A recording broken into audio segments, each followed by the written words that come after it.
విద్యార్థులు ఏకాగ్రతతో ప్రణాళికాబద్ధంగా విద్యను అభ్యసించాలని స్వీయ క్రమశిక్షణను అలవర్చుకోవాలని విద్యార్థులు భవిష్యత్తును నిర్ణయించే తరగతి 10వ తరగతి అన్న విషయాన్ని గుర్తెరిగి ఆ మేరకు ప్రణాళిక సిద్ధం చేసుకోవాలని జిల్లా కలెక్టర్ పి ప్రశాంతి ఉద్బోధించారు. తూర్పు గోదావరి జిల్లాలోని సాంఘిక సంక్షేమ వసతి గృహాలలో 10వ తరగతి చదువుతున్న విద్యార్థులకు ప్రతిభకు ప్రేరణ కార్యక్రమాన్ని సాంఘిక సంక్షేమ శాఖ ఆధ్వర్యంలో గోదావరి గ్లోబల్ విశ్వవిద్యాలయంలో శుక్రవారం చేపట్టారు. సాంఘిక సంక్షేమ శాఖ డిప్యూటీ డైరెక్టర్ శోభారాణి అధ్యక్షతన జరిగిన కార్యక్రమంలో జిల్లా కలెక్టర్ పి ప్రశాంతి ముఖ్య అతిథిగా పాల్గొనడం జరిగింది. ఈ సందర్భంగా జిల్లా కలెక్టర్ ప్రశాంతి మాట్లాడుతూ విద్యార్థులు వారికి అందుబాటులో ఉన్న అవకాశాలను అన్వేషించుకుని వాటిని సద్వినియోగం చేసుకోవాలని పిలుపునిచ్చారు. జీవితంలో ఏ విధంగా స్థిరపడాలనుకుంటున్నారో నిర్ణయించుకుని ఆ మేరకు కృషి చేయాలని చెప్పారు.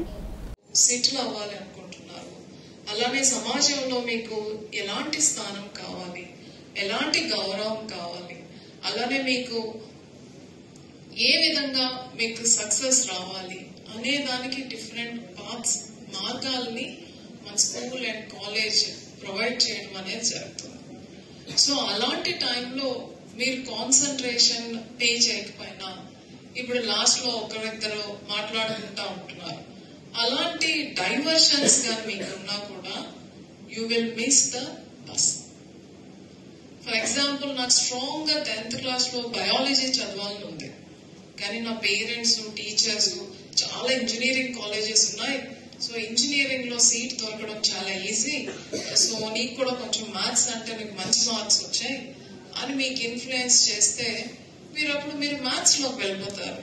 But after few years of journey అరే మీ మనసు అంతా కూడా biology and biology based career మీద మీకు ఉండిపోతుంది.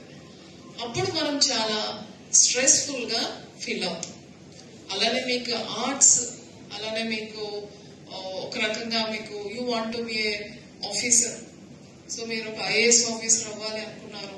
సో ఐఏఎస్ ఆఫీసర్ అంటే చాలా స్ట్రాంగ్ గా హ్యుమానిటీస్ మీద మీకు గ్రిప్ ఉండాలి, కానీ అనేది చాలా కష్టం, ఎవరో అవుతారు. సో నీకు షార్ట్ టైంలో నీకు లైవ్లీహుడ్ ఆ జాబ్ గ్యారంటీ ఉన్నది ఇది అని మీకు పాలిటెక్నికల్ దేనికో పంపించారు అనుకోండి, whenever you face an officer మీ మనసులో మీకు ఏదో ఒక బాధ అనేది ఉంటుంది. సో 10th క్లాస్ లో మా బాబు కూడా is appearing for 10th class exams. So 10th class లో ఉండాల్సింది clarity on your career, clarity on you what you wanted to be. So మీరు మిమ్మల్ని ఎలా చూసుకోవాలనుకుంటున్నారు ఆఫ్టర్ 5 to 8 years తర్వాత కానీ మీకు ఖచ్చితమైన క్లారిటీ ఇప్పుడు ఉంటే నెక్స్ట్ అకాడమిక్స్ అంతా కూడా చాలా బాగుంటుంది.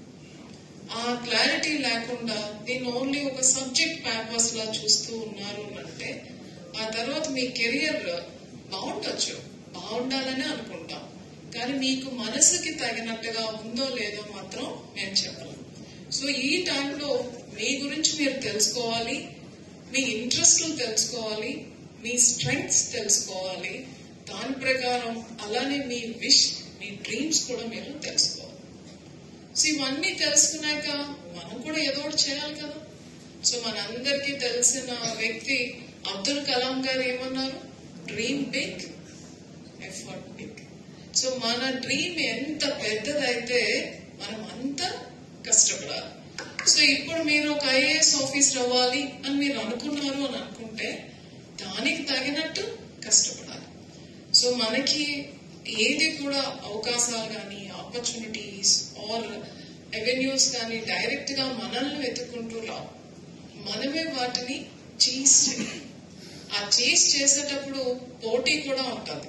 మనకన్నా ముందు వెళ్లే వాళ్ళని క్రాస్ చేసుకుంటూ వెళ్తేనే మన ఆపర్చునిటీస్ మనకు కావాల్సిన ఆపర్చునిటీస్ మనం తీసుకోవడం అనేది జరుగుతుంది. ఈ సమయంలో మీరు ఏం అవ్వాలి అనుకున్నారు అని డిసైడ్ అయ్యాక రెండవది హార్డ్ వర్క్. నేను స్టూడెంట్స్ ఎప్పుడు అడ్రస్ చేసినా అదే చెప్తా ఉంటాను, there is no alternative for hard work. So మనకి అరే మా సార్ ఒక 5 questions ఇచ్చారు, 5 questions తో నేను చదివేసుకుంటే మార్క్స్ వచ్చేస్తాయి అనుకుంటే నీకు మార్క్స్ మాత్రమే వచ్చింది, నాలెడ్జ్ రావాలి అంటే ఆ టాపిక్ అంతా నువ్వు చదవాలి. సో ఆ టాపిక్ అంతా నువ్వు చదివితే డెఫినెట్ గా నీకు దాని మీద గ్రిప్ వస్తుంది. నీకు నెక్స్ట్ లెవెల్లో ఎప్పుడు ఆ టాపిక్ వచ్చినా కూడా you will be very strong. If for example IAS prepare అయిన వాళ్ళు, ఐఏఎస్ జనరల్ గా గ్రాడ్యుయేషన్ తర్వాత చాలా తక్కువ ప్రిపేర్ అవుతారు. మోస్ట్లీ పీజీ అయిపోయినాక ఐఐటియన్స్, ఐఐఎం నుంచి వచ్చిన వాళ్ళు, తర్వాత మంచి సెంట్రల్ యూనివర్సిటీస్ పీజీ అయిపోయినాక ప్రిపేర్ అవుతారు. ప్రిపేర్ అయినప్పుడు ఫస్ట్ వాళ్ళు చదివేది ఏంటి తెలుసా? 6th class history book, 7th, 8th, 9th ఇవన్నీ మరలా అన్ని చదువుతారు. సో బేసిక్స్ నుంచి ఆ ఎగ్జామ్ కి కావాల్సిన నాలెడ్జ్ కూడా ఉంటుంది. మీరు ఒక్కసారి ఊహించుకోండి, who are very strong in the basics, వాళ్ళకి ఆ ఎగ్జామ్ ఈజీ అవుతుందా లేదా? మీరు మాట్లాడాలి. కాలేదనుకో వాళ్ళు అది చదవడానికి చాలా టైం తీసుకుంటారు. ఎనీ సబ్జెక్ట్ బేసిక్స్ నుంచి మీరు ఒకసారి గూగుల్లో మనం చదవాల్సింది ఏంటి, సిలబస్ ఏంటి అని మీరు ఒకసారి ఐఏఎస్ ప్రిపరేషన్ చూసుకుంటే క్లియర్ గా అదే. సో మనం ఏ ఎగ్జామ్ కి ప్రిపేర్ అవ్వాలన్నా మన బేసిక్స్ తో మనం స్టార్ట్ చేస్తాం. సో మన అందరము ఒక సూడో ప్రపంచం తిరుగుతూ ఉంటాం. Marks marks marks marks is the like report card for your knowledge. So me knowledge తగినట్టుగా మార్క్స్ ఉంటే చాలా బాగుంటుంది. ఓన్లీ మార్క్స్ కోసం మీరు క్వశ్చన్స్ చదివారనుకోండి, మీకు నాలెడ్జ్ రాదు, మీరు దాన్ని చెరిష్ చేయలేరు. సో మీరు 10th క్లాస్ లో ఆల్ క్లాసెస్ ని మీరు ఒక్కసారి కళ్ళు మూసుకొని గుర్తు తెచ్చుకుంటే మీకు ఒక్క సబ్జెక్ట్ క్లాస్ మీకు చాలా నచ్చుతుంది, అవునా? ఆ టీచర్ ఎప్పుడు వస్తారు అని వెయిట్ చేస్తుంటారు. కొందరికి కొన్ని సబ్జెక్ట్స్ నచ్చవు, ఈ పీరియడ్ ఎప్పటికి అయిపోతుందా అని అనిపిస్తుంది. దానికి కారణం ఆ టీచర్ ప్రాబ్లం కాదు, దాని మీద మనకి అండర్స్టాండింగ్ లేదు. సో మనకి దేని మీద అయితే అండర్స్టాండింగ్ ఉంటుందో అది మీరు బాగా చెరిష్ చేస్తారు. సో ఎడ్యుకేషన్ లో third important is cherish. You have to enjoy. మీరు ఎప్పుడైతే మీరు చదువు మీరు ఎంజాయ్ చేస్తారో, మమ్మల్ని ఇలా 4 గంటలు చదవమన్నారు మా అమ్మగారు, మా మాస్టర్ మాకు 6 గంటలు చదవమన్నారు అనేది అసలు మీకు అస్సలు, you your self change that act.